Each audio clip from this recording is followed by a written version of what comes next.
Tell me, Terry, how do you play a robot? Well, I guess you approach it with trying to figure out what parts of you could have any emotion, if at all, and thinking about in the future what would a robot sound like. These were things that I think we considered as we approached Muthr. Um, I think the directive getting of what her programming was, of keeping a child safe, keeping a child nurtured, keeping a child learning a skill set of tools that they would need to survive and excel in the rest of their life. I think those are relatable motherly agendas, but they wouldn't be dissimilar to what might be programmed into a caretaking robot. I think what's special about Muthr is that throughout this, and maybe it's because of the extreme amount of time that Muthr and Eva spend together, or the extremeness of the situation that they find themselves in when they go above to the surface of the planet. I think she has this germ of emotion that grows in her, and I found that very charming and a little bit complicated to play. Do you think about the idea that someday robots will take care of children?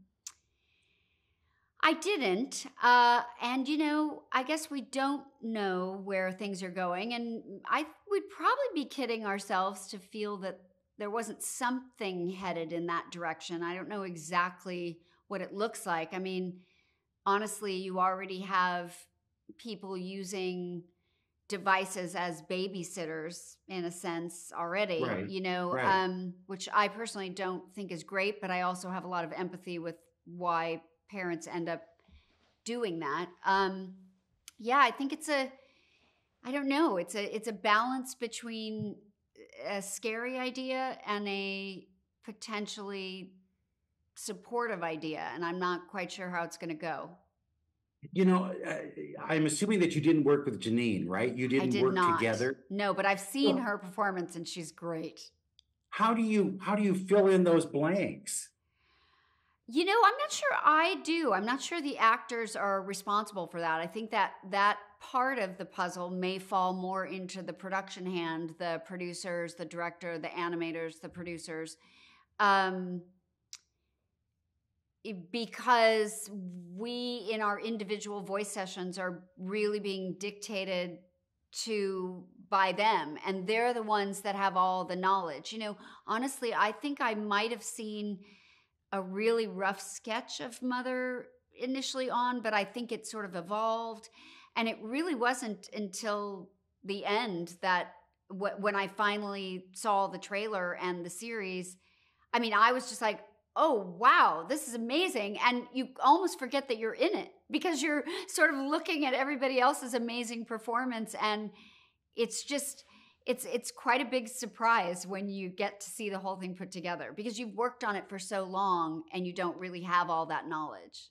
Was this different from doing other voiceover work that you've done in the past? Is it similar to that or not? Yeah, pretty similar. I mean, Coraline took even longer because it was stop motion. The animation is a different style that is even more arduous and more, I mean, just individual people knitting tiny, tiny sweaters, to put on little puppets. I mean, it's insane. And yeah, no, I mean, I think each project is separate, but I think what I've probably ended up bringing to them, and I don't know if this is because what I do or what's been asked of me, but I've always tried to bring a sense of groundedness and real humanity to the characters that I've played, and that seems to have been, what's been asked of me.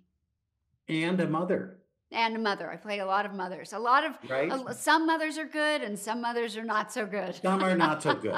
That's how it goes. Thank you so much. Thank you so much. Nice to see you. All the best. All the